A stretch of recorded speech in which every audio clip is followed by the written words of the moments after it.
Bhangra. That's it. Let's stick to Bhangra. There's only one captain. Punjabi Hit Squad, BBC Asian Network. So that's myself, Rav. Andy. And we are here Saturday night setting it all up for you Punjabi Hit Squad style. Now today's show has been dedicated and is going to be dedicated to football. And we have none other than football coach, FA ambassador, Manisha Taylor with us in the studio. How are you doing, Manisha? Manisha, how is it going? Yeah, it's going really well. Would be better if, of course, Arsenal finished second, but Oh, man. Yeah. Did you see Susie up there? yeah, I did. I know. Yeah, Susie's a massive gooner. Yep, she's a massive Arsenal fan. Her life is based around Arsenal. See, now, usually like when people come into the studio and, you know, they kind of see Punjabi Hit Squad and you come on for an interview, it's like, hi, how you guys doing? You guys okay? Yeah, I'm all right. Yeah, great. Not Manisha. She came in and she went, see you in the Europa League, Rav. Where's this going? Where's it going? Yeah, that's pretty cool. I like that kind of thing. So, of course, you know a lot about football. Where did it all start? How did it all start? It all started when I was about 8 years old. So, I mean, I'll give away my age really. So I'm 35 now, but I've got a twin brother.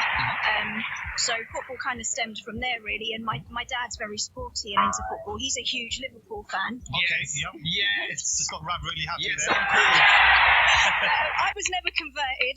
You know, I'm born and bred in North London, and of course, there's only one team in North London, and that's not Tottenham. Yep, it's Arsenal. I was just about to say that. Yeah.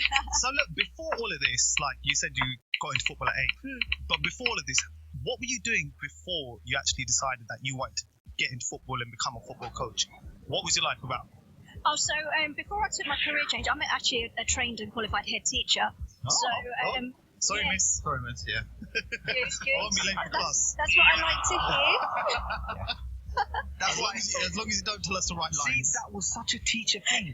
When she walked in, she was like, Rav, you're going to be in the Europa League next week. I was like, yeah, yes, miss. I don't know. She would tell you 100 lines of I love Liverpool. Oh, yeah.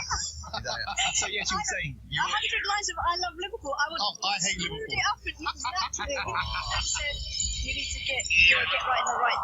okay, so you were a head teacher, right? And Yeah. then what made it all change? You know, what made it go from being a head teacher to now being a football coach and, you know, like doing all these things with, you know, getting with Asians in football? How did that whole change come about? I call it a call-in, really. The short of the long story really is that, you know, me and my brother are twins, and when we were 16, unfortunately, due to long-term bullying, quite extreme racial bullying, in fact, at school, my brother became depressed. He was sectioned under mental health, and to the extent where he's become non-verbal. So my brother's not spoken for 16 years. Football, however, was our connection, and it was just 3 years ago, actually. In 2011, my mum also had a triple heart bypass. My brother needs one-to-one care. My sister went off to university. So there's so much going on. I qualified as a head, but I was doing my MA in leadership at the same time. Okay. So what I opted to do was come out of full-time work, and I started to coach part-time, just to bring in a bit of money. And my kind of view and vision really was that I'll then go back into sports full-time. However, I wanted my school to be a sport specialist school. But like I said, my brother doesn't talk, but he recognised me in kit. And there was a moment once when I came home from coaching, and he just kept walking over to my equipment. He kept looking at me, and he said, Manisha football. And that, from then, I then made the conscious decision that I really, you know, I truly believe that football for me has a purpose, and it's about serving my brother and helping trigger his recovery. And through my then journey, so kind of 3-4 years on now, I felt that, because there's been times where it's been extremely challenging, financially, more so than anything else. Work is ad hoc. People, you know, believe it or not, football doesn't pay a lot of money unless you're a pro player. You know, and you're on the pitch.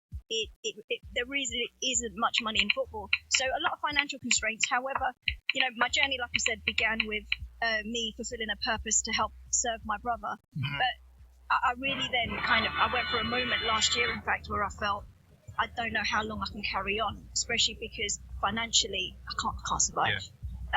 You know, that was pretty much the short of it. And